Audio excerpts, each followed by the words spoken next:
PG&E is warning they may have to turn off power in parts of several Northern California counties this week. The power shutoffs could happen because dry, windy weather is expected in some places. Parts of 7 counties are included in this watch. We've got those on your screen. In our area, that includes Yolo and Colusa counties. We have live team coverage. Chief Meteorologist Mark Finan is tracking the weather conditions, but we start with KCRA 3's Maricela de la Cruz live for us in Esparto and Yolo County. Maricela, you talked with PG&E. What do they tell you?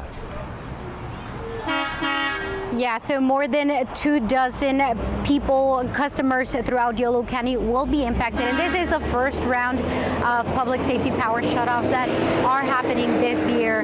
Now, we identified 5 areas throughout Yolo County that will be impacted. But all in all, PG&E says that it's going to be about 8,000 customers that will be impacted from Yolo to Shasta counties. So far, they have not released much information as to how long these outages will be going on for, but they could begin as early as 3 a.m. on Wednesday.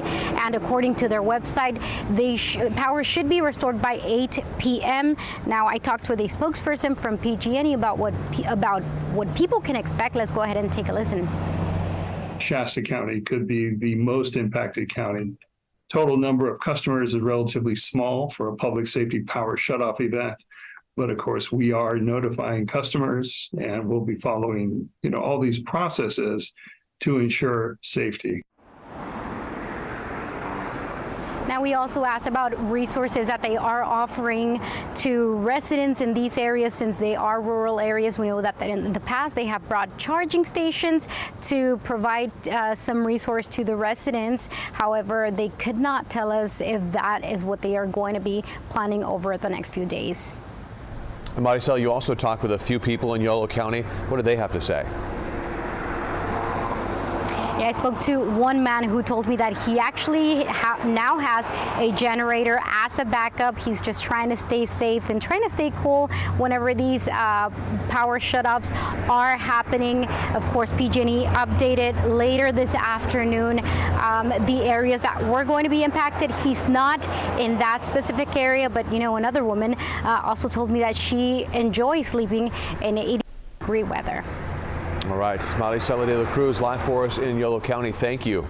And we want to give you a closer look at where these shutoffs could happen. So, for example, this is Yolo County right here, and you can see Woodland, Davis right here, Winters. Now, to the northwest of Winters, this little area here in yellow, that is the only area that could see these shutoffs. And then to the northwest of that, just outside of Lake Berryessa, this whole area here. And now if we want to go even farther north and west of that in Lake County, we're seeing other areas that could, again, possibly be affected by this. For a look at the conditions right now, we continue our team coverage with Chief Meteorologist Mark Finan. Mark?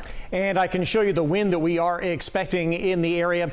We're not expecting widespread north winds, but there will be a north wind on the west side of the valley, and that's why there are going to be some isolated areas that may be impacted by that power shutoff. Let me show you how the wind is going to switch around. This is tomorrow morning. We'll start off with a light onshore breeze, another very comfortable morning. As we go through the day, the wind will switch around from the north. Now, the winds tomorrow will not be all that strong. As you can see, they're only around 5 or 6 miles an hour. That's tomorrow afternoon around 6 p.m.